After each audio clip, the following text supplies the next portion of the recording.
Good day, Davao Portal followers! Maayong adlaw mga higala! Welcome back sa atong vlog. Kadali sa panahon no? Vlog number 10 naman data. Sa karon nga episode atong hisgutan ang kining Azuela Cove. Nakabisita ta dito sa ilang showroom kadtong Sabado lang. So naatay mga bagong update. Particularly, I will give you an update on sayang mga specific components no sama sa the residences, park shore, the shop, the high street, and kining kuan. Although di na siya included sa Azuela Cove, pero kining bago nilang soon to be launched nga project diri sa may Turil banda. So kana ug uban pang mga detalye coming up right now. So first things first, let's have a quick overview of the Azuela Cove project. Kabalo ko nga ang ubay-ubay na pud sa inyo mga ang familiar ani nga project no, pero for the benefit of those who are not, maghatag ko kanang overview kumbaga sa project. So unsa ba ning Azuela Cove?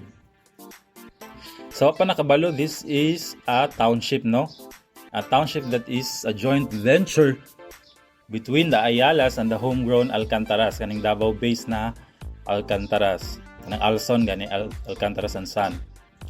So the project was launched in 2017. So, unsa naman taron? 2023. So, mga more or less 6 years na no. Ug ta nagkamali sa pagkuan, calculate 6 years na ni siya gikan sa pag-launch nga project. So, kung lantawon na to sa mapa, mao ni ang iyahang location. So, it's a seaside township. Actually, mao ni tong paggawaan og plywood, no? Pabrika og plywood sa una sa mga Alcantara.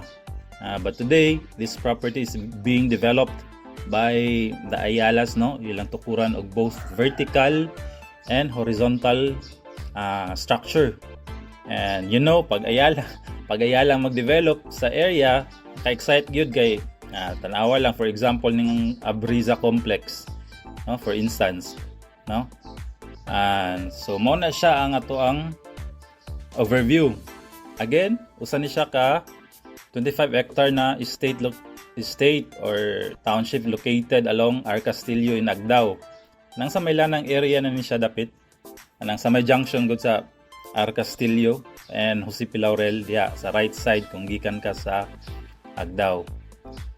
Now let's proceed to pag-discuss ani ang mga project components no. Unahon na to ni ang let's have first the residences at Azuela Cove or the residences. Kana makita nyo diha sa lanang area na towering facing directly sa shore, kung naamo dito sa may, kung ang POV nyo kay sa may Samal, mo na siya ang the residences at Azuela Cove. 21 story and ang north tower ana niya is 21 story and ang south tower is 22 story.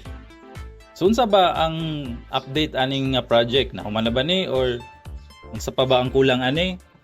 Natay mga nakahinabi sa sulod no, usa sa ilang mga account manager. According to him, kining the residences at Azuela Cove, ang north tower ani na turnover na di ay siya sa mga owners. Bago lang, first quarter this year na turnover. In fact, nanay mga nagpuyo diya sa North Tower daw. So, ang South Tower, on the other hand, it is expected na mahatag na sa ilang respective owners in the last quarter this year, 2003. So, muna siya. Speaking of South Tower, 3 units na lang ang available diri no sa South Tower matud pa sa account manager nga akong nakahinabi no.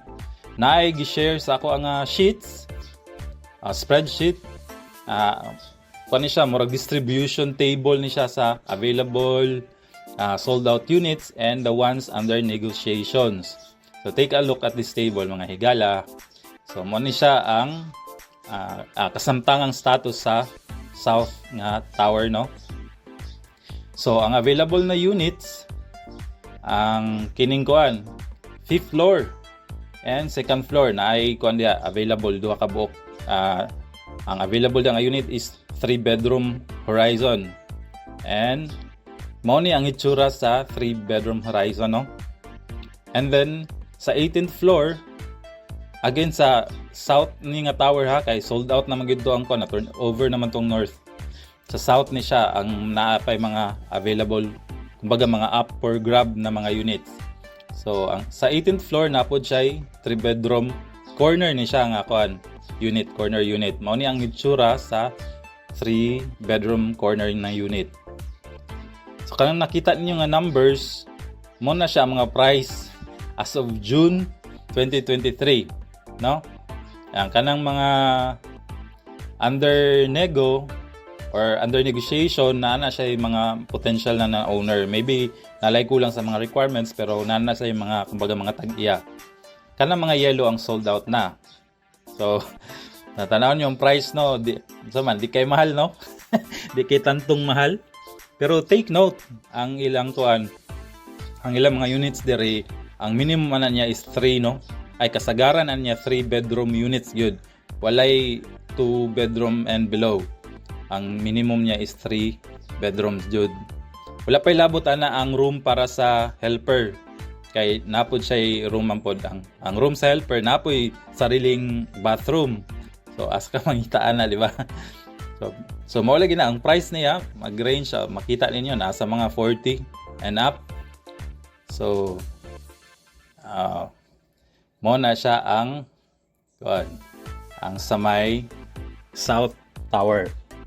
So take note pod also nga kining North or South Tower rather, or tanan, both building, both kay Twin Tower man tanan na are facing the Davao Gulf sa Samal Island. Meaning tanan nga mga owner dira naslay benefit nga maka og kanang sea view, makatanaw sea view pag open nila sa ilang veranda, makita nila ang Samal Island og ang wide expanse sa Davao Gulf. So mo na siya, no? So natin mga nakuha na images kung unsa ang itsura sa sulod sa unit, no? Katong pagbisita nato sa ilang showroom, mauni siya ang sample. Kung lantawon nimo ang interior, makaingon gyud ka nga high-end gyud ay, no? High-end gyud siya nga kuan sa price pa lang naman ani. So mga 40 million pataas. So nana jud pud kanindot ang iyang interior. Tapos napod siya ang iyang sea view niya. Mao ni siya. Murag na siya simulation sa sulod sa ilang showroom. Mao ni ang sea view. And kung tanawon po natin sa perspective, inani ang itsura. And then ay mga other units na available sa the residences at Azuela Cove. Kining number 1, kining Seascape Villas, no? 4 bedroom units ni siya. Mao ni siya ang pinakadagan og bedroom. And 4 lang po din sila kabuok nga units sa entire na project, both sa south ug sa north na tower. Kay mga penthouse man ni siya, mao ni siya nasa pinakataas sa building sa ibabaw. Mao na siya. So mao ni siya ang itsura, ang iyang kumbaga floor plan, no? Sa the residences at Azuela Cove na Seascape Villas. And then napud slay unit nga ginatawag nila og Sea View Veranda. So kung ang Seascape Villas nasa ibabaw, nasa top floor, kumbaga sa penthouse, mao to lang mga penthouse, ang sea view nila mao ni siyang nasa located sa ground floor. 3 bedroom unit po ni siya. And duha ra ni sila ka box sa siya nga unit, and located lang po ni siya sa South Tower. Duha lang siya ka buok. Mao na siya. And then naslay ginatawag na Sea View Garden. Isa ra po ni siya ka buok nga unit, located exclusively sa South Tower. 3 bedroom unit gihapon ni siya, no? So mo na siya. Again, ang available na unit lang dire as of this posting, no? Duha na lang ka 3 bedroom Horizon, which is located sa 5th floor ang isa, and ang isa is 19th floor. Ang usa kay 3 bedroom corner, which is located ni siya sa 18th floor.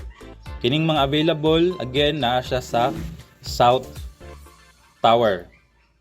So kung interested mo palit or unit dire, or kung naamoy mga kaila nga murag kanang interesado nga mo avail og units dire sa may the residences i-contact lang ko kay naman ko ka ng kaila dito na ako mga unsa pwede ra ko niyo i-private message no sa kung na may mga interest na mo kuha og unit dere.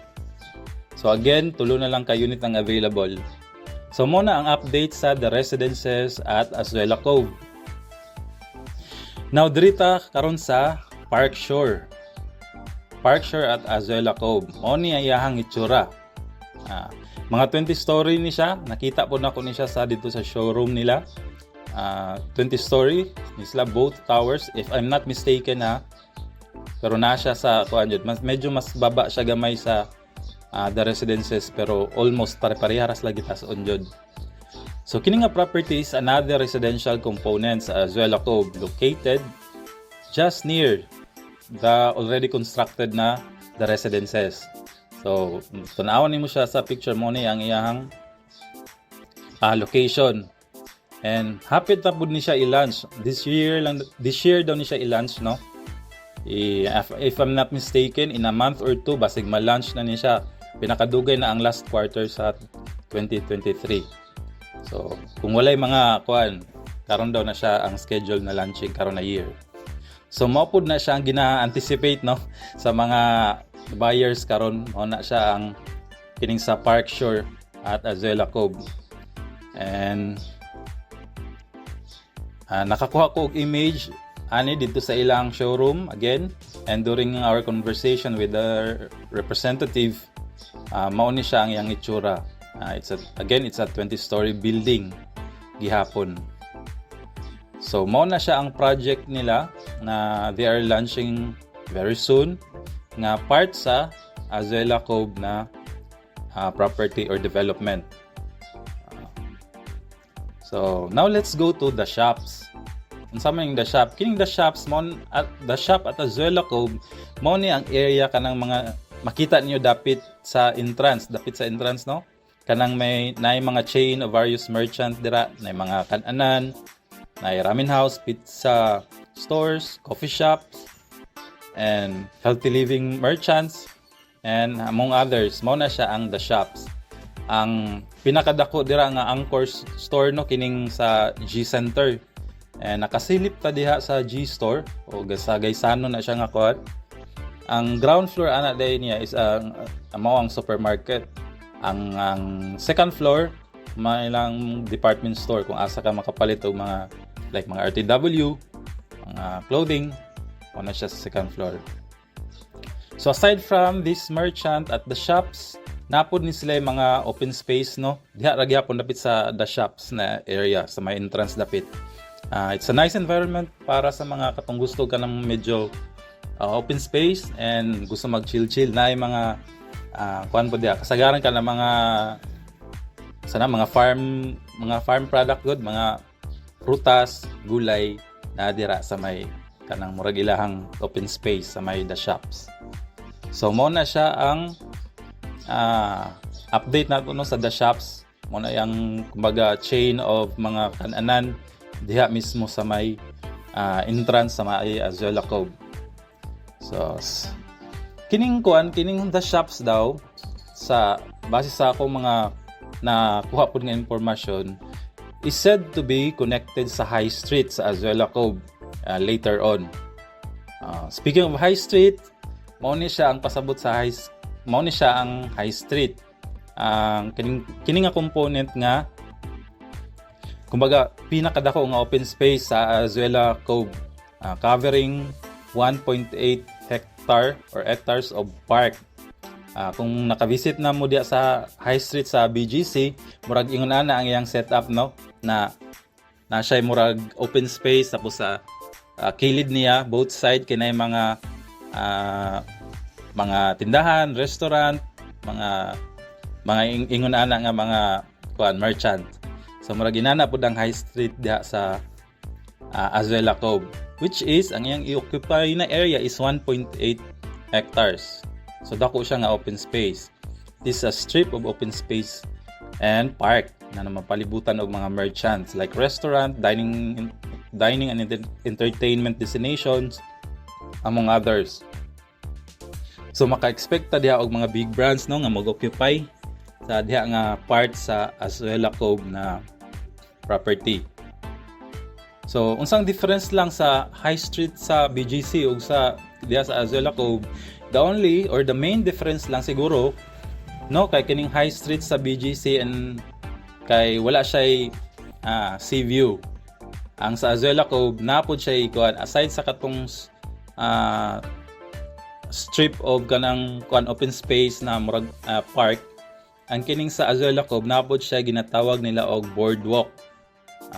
Mag-build sila diha sa may dapit sa may shore og boardwalk platform, which is also part of the High Street. Ang iyang kadak-on gihapon is 1.8 hectares. So inana kalapad. So ang High Street diri sa Davao, diri sa may Azuela Cove, naa siya park at the same time napod siya seaside na component o kining boardwalk nga ilang ginatawag. So mo na ang High Street no sa Azuela Cove. So mo na siya ang atong update sa Azuela Cove. I hope nakahatag mi ninyo og mga exciting na information no, regarding sa mga development diri sa Davao, particularly sa kini nga episode sa Azuela Cove. Mo na siya ang pinaka-latest nga atong nakuha or atong mga nahagpat na nahipos nga mga impormasyon sa kabahin sa mga development diya sa Azuela Cove. So before we end sa kining episode, let's tackle kining kuan very quickly lang ang kining another promising na project diya sa Turil, which is kanang sa Ayala gihapon ni siya. It's a joint venture gihapon ni siya. It's another high-end project located in Turil. It's a mixed-use project gihapon and with residential and business na components. However, it's a horizontal project. So dili ta maka-expect dero ka ng mga vertical na mga structure. More on residential siya. It is envisioned magud nga murag premier na residential community. Again with business component. And maka-expect ta diha og mga merchant gihapon nga mga restaurant, mga park, mga open spaces, mga yunana. Then again, pag moingon Ayala, mag-build gani ang Ayala og kanang murag township kaya ginakumpleto nila na diha tanan ang mga ang mga kinahanglan sa mga magpuyo diha nga mga Patud pa sa akong mga nakahinabi nga ilang representative, the cut of residential lots daw kay naa sa mga 400 pataas. So 400 ang mga murag minimum niya. So very exciting no. Dagko gyud ni siya, high-end po ni siya nga residential na community. Ana. And diri na siya kung mangutana mo siguro ang question ninyo no kung asa ni siya dapit sa Turil. Well, very promising. Dool ra gyud ni siya sa Turil proper. Sa gi-share sa katong ako ang nakahinabi dito sa Azuela Cove nga ilang representative. Diha ni siya dapit sa Marapangi. It's another Anflocor property kanang sa may kung familiar mo nang Ninita Farm diha sa Turil. Mao na siya ang diha ang area nga i-build ang kana nga project. Dako na siya nga area. It's around 200 hectares na property ang i-develop diha. If I recall correctly kung with my discussion to the representative katong Sabado lang. Very good location. You can see both the view of Mount Apo and at the same time ang view sa Davao Gulf. No? Very promising. And actually wala pa jud siya kumbaga mga technical na details no kay wala pa gyud pud siya na finalize.